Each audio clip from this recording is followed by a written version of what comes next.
thought she'd see you two together.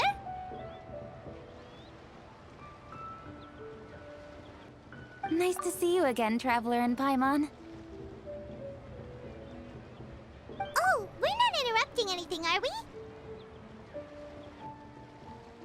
Not at all. I wasn't in the middle of an interview or anything. I was just asking Miss Kuching about purchasing a kite.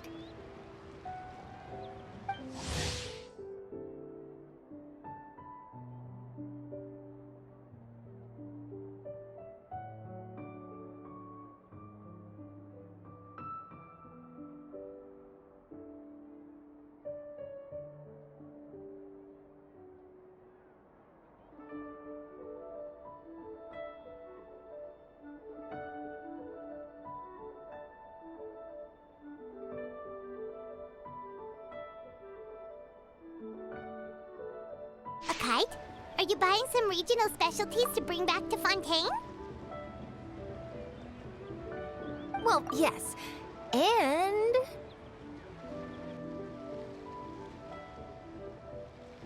It seems you haven't heard yet. The theme of this year's Lantern Rite is kites. Oh, so that's why Paimon has seen so many floating in the sky. Liyue Harbor is always changing, so it is only fitting that Lantern Rite should change in turn.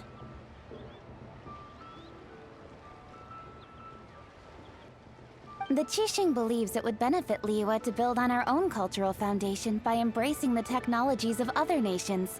After all, it is said that the stones of another mountain may serve to better polish one's own jade.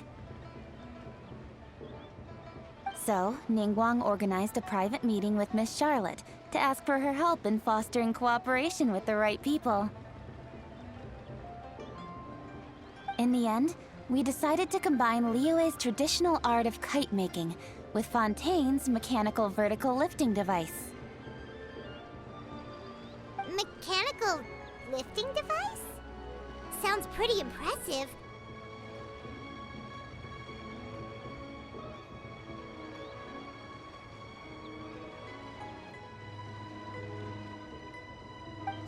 But don't kites just use the wind to fly? Why would you need to add something mechanical? Well, you've actually just answered your own question, Paimon. How high and far a kite can fly depends as much on the weather conditions as on the skill of the person holding the string. But as soon as there's no wind, you can only flail about helplessly like a sweet flower medaka out of water. Experience doesn't matter at that point. Exactly.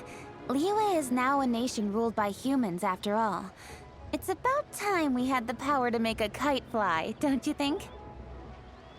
Plus, the easier we can make it to enjoy, the more people will want to participate. Right? I also thought it was a novel idea. Plus, it shouldn't cost much to do. With Miss Charlotte's help, everything has gone smoothly. Our new mechanical kites are already available to purchase from a stall in the harbor. We're having trouble keeping up with demand. We also gave quite a bit of thought to the price. We didn't want it to be too much more expensive than a traditional kite. Cool! Turns out you two and Ningguang like playing with toys just as much as Paimon! Toys? They're not exactly toys. You see, Miss Kuching? That does seem to be everyone's first reaction. Although kites are one of our most time-honored cultural relics, outside of their use in certain ceremonies, I suppose they're considered playthings more than anything now. But to me, there's so much more than that. Think for a second about how remarkable it is that a flimsy paper kite attached to a string has the capacity to touch the sky. It is this slight piece of paper that also carries the weight of Liyue's cultural traditions. There's an old poem that goes, "O kite born of paper, flying true in sound, a lone traveler wanders, just waiting to be found."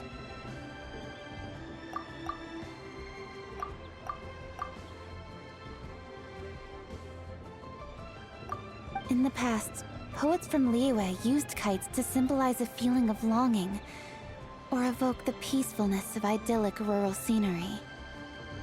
If the people of today can derive enjoyment from this activity, they will not only be more likely to better appreciate the tradition, but also to pass it down to the people of tomorrow. That's the Kuching we know, always thinking 5 steps ahead of anyone else. Well said, Miss Kuching. I've learned quite a bit myself. As long as you're willing to listen, I'm happy to share. I also know quite a lot about the various folk traditions related to kites. For example, whenever a kite blew away, people would say it was the Adepti that summoned the wind to take it away as an offering. That way, you can turn an unfortunate event into an auspicious one. What about something more fun? Do you know anything like that? More fun. Let me think. Oh, I suppose we should first talk about how kites are made. It's another one of our precious forms of traditional craftsmanship. My grandfather told me that, back when he was a boy, children learned the art of kite making step by step from their elders. First, you use the thin strips of bamboo to construct the frame. Then, you draw a design of your choice on a piece of paper, paste it onto the frame, and tie on the string.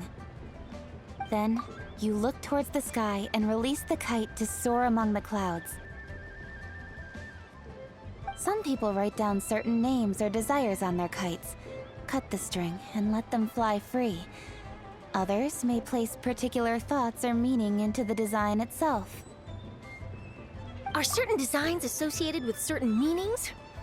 I'm gonna jot all of this down. Well, for example, kites in the shape of a butterfly typically symbolize freedom, happiness, or the desire to break free. Fascinating. What else can you tell me? The scissored-tailed swallow is the most classic design. It symbolizes good fortune and joyful tidings. Different colors also have small variations in meaning. Are these commonly understood meanings and symbols in Liyue? Kind of like the language of flowers in Fontaine. I believe so.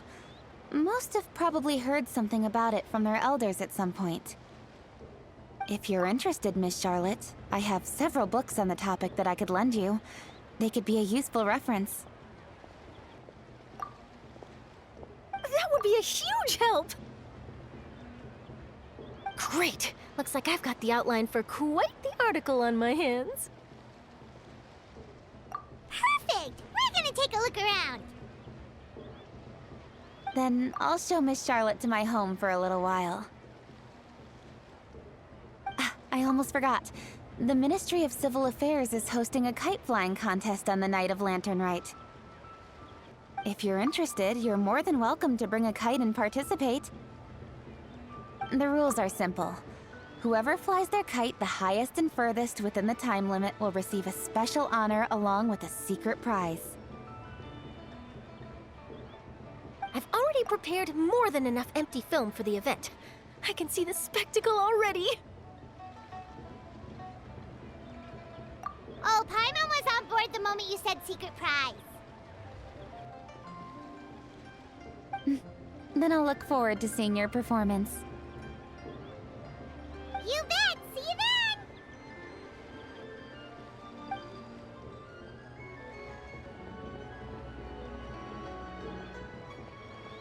Wait, Traveler? Take a peek to your right. Do you see those 2 people lurking over there? Is it just Paimon? Or were they staring at us the whole time we were talking to Kuching and Charlotte just now? They seem fishy. Great, so it wasn't just Paimon.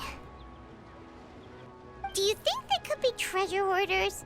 They always seem to be stirring up trouble during Lantern Rite. Oh, Paimon's sick of waiting around for something bad to happen. We should strike first, you know. Foil their plans before they even begin. You go right, Paimon will go left.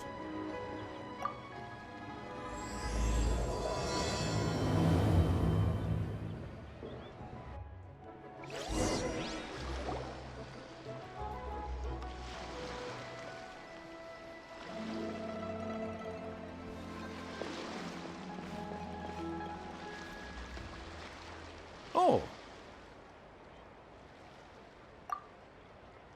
It is with such an air of urgency that you appear before us. Your comportment suggests you believe us to have committed some heinous crime. Perhaps you could enlighten us as to your intentions. Whoa, where did this fuddy-duddy come from? You should be the one doing the enlightening, buddy. Don't think we didn't notice you eavesdropping. One look and we could tell you were up to no good. Tell us everything, starting with your name.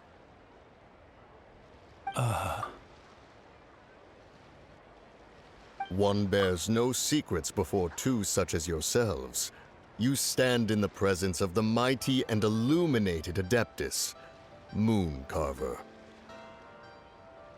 For the purpose of this foray into the mortal realm, however, you may address one as Hojong. You kidding? That deer's got his head stuck so far up in the clouds, there's no way he'd humble himself down here with the rest of us.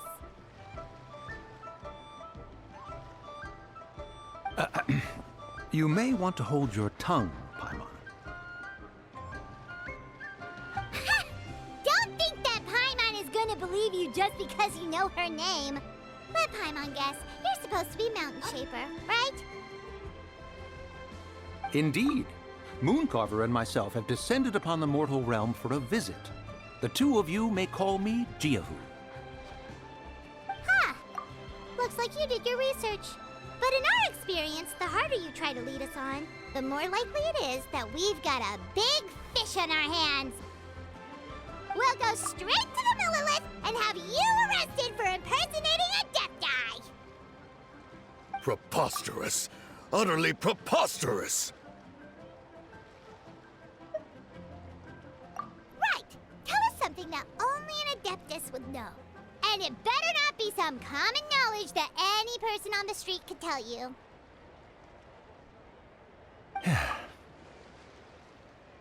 You may recall that in order to preserve the tranquility of one's mountain, one planted karst crawlers around Mount Hulao.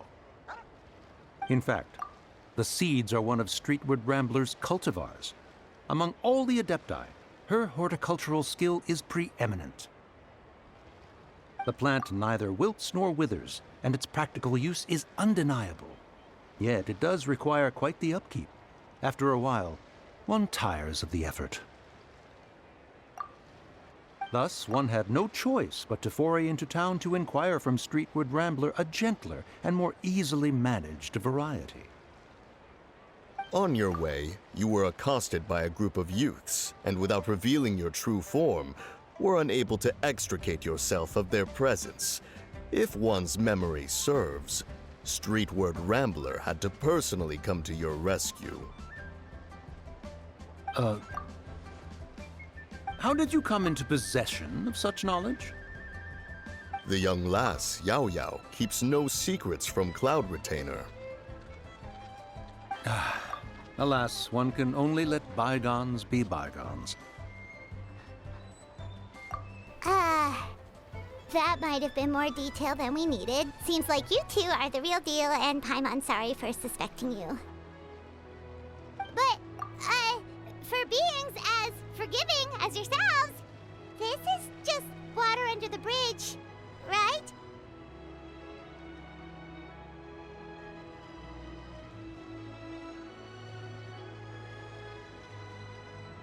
You indeed have an agile mind. Cloud Retainer was not mistaken in her high estimation of you. Paimon's still curious about something. It's just...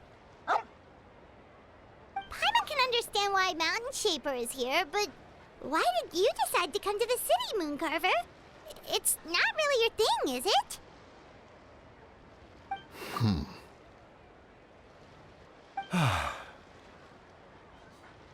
It is but an inevitable eventuality.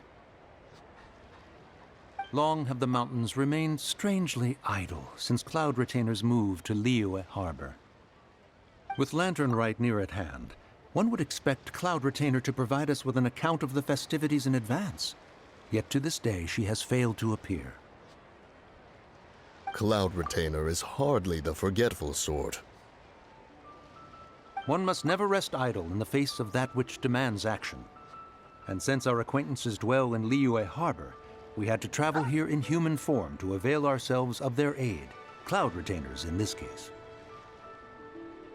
But a moment ago, one heard you speak of a mechanical kite of sorts. It appears the essence of the situation has hitherto revealed itself. Now it is time for one to retire back to one's abode.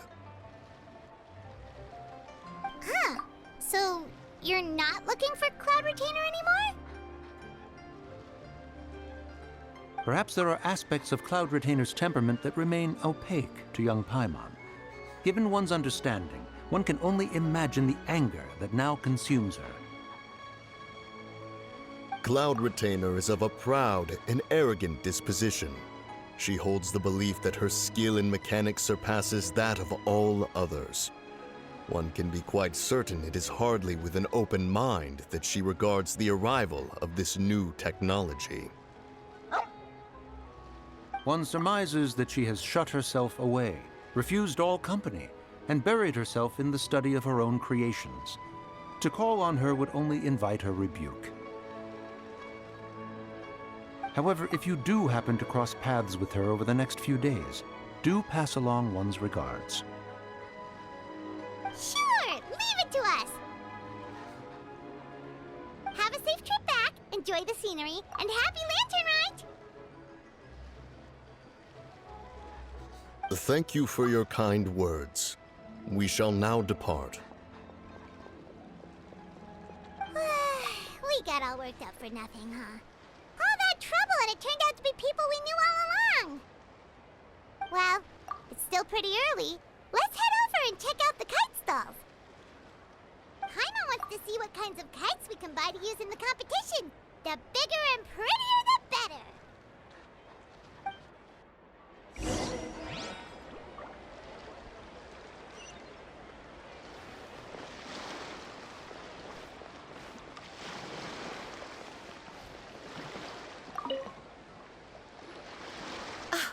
Welcome! Are the two of you looking to buy a kite? Would you like me to go over the different designs?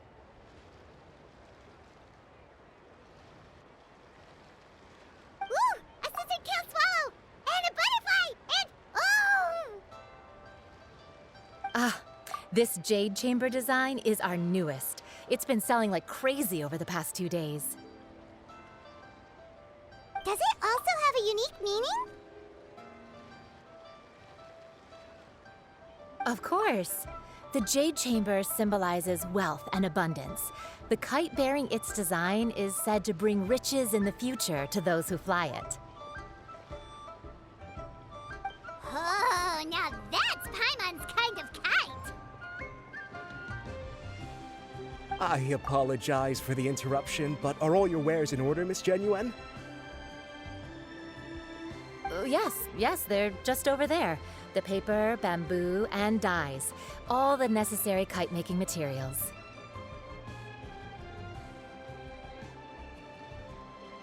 Wonderful! I'll pack them up and get a guard to deliver the goods to Yilong Wharf for you.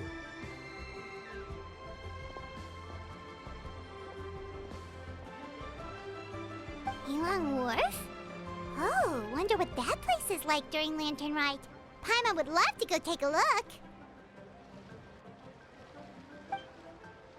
If the two of you are interested in going to Yilong Wharf, then could I trouble you to find Gaming and deliver these goods together? Is Gaming the guard you just mentioned? Yes. The communications office handles shipments and transports around Liyue. He works for the Secure Transport Agency, one of our sub-organizations.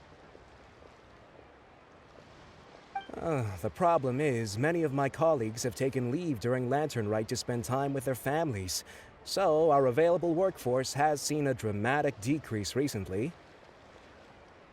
If you were willing to help out, then I could get a head start on my next appointment. You do seem really pressed for time.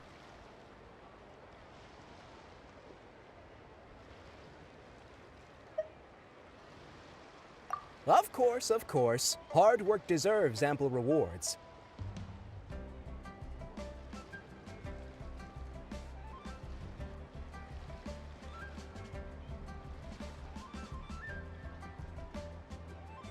Now, at this time of day, Gaming should be somewhere in the vicinity. Just follow the main road until you see the head of a Wusho dance costume. Should be on your right.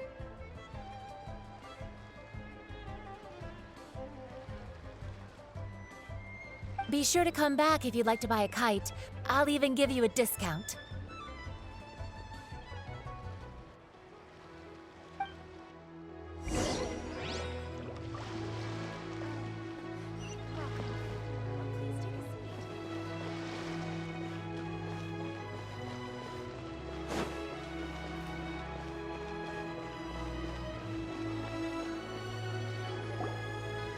Wait, I thought we had an agreement.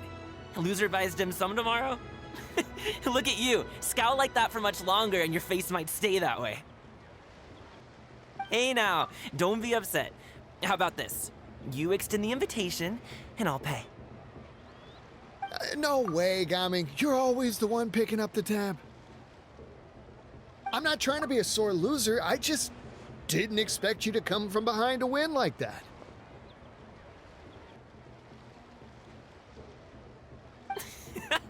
That was nothing. All in a day's work, friend. Perfect! Gaming is here!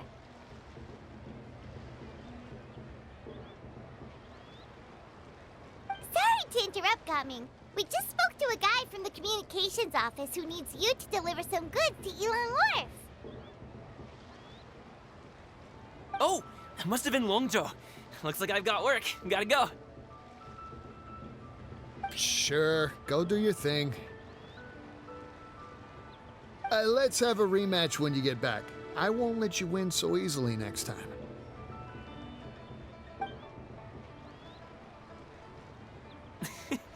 Alrighty, you can hand the goods over to me.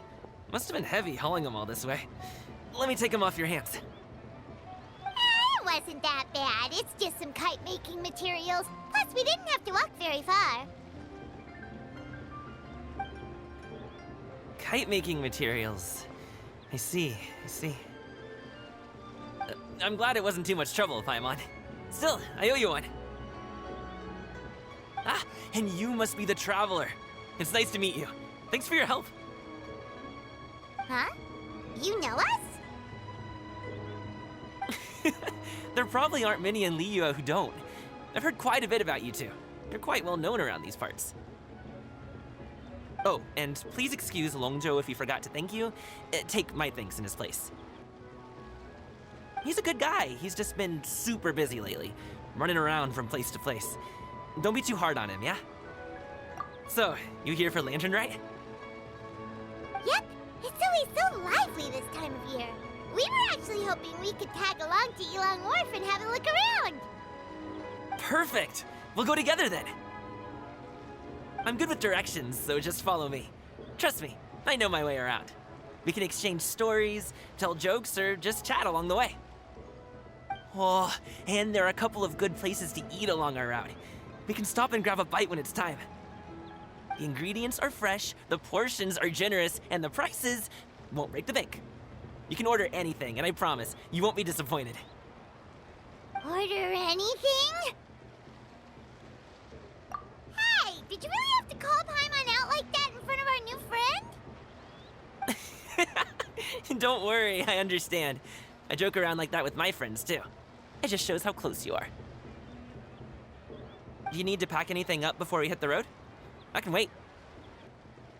Nope, our things are always packed and ready. We're pretty much travel experts at this point. Oh, that's right. Then let's get going. If we run into any trouble, you can count on me to protect you. I am a guard, after all.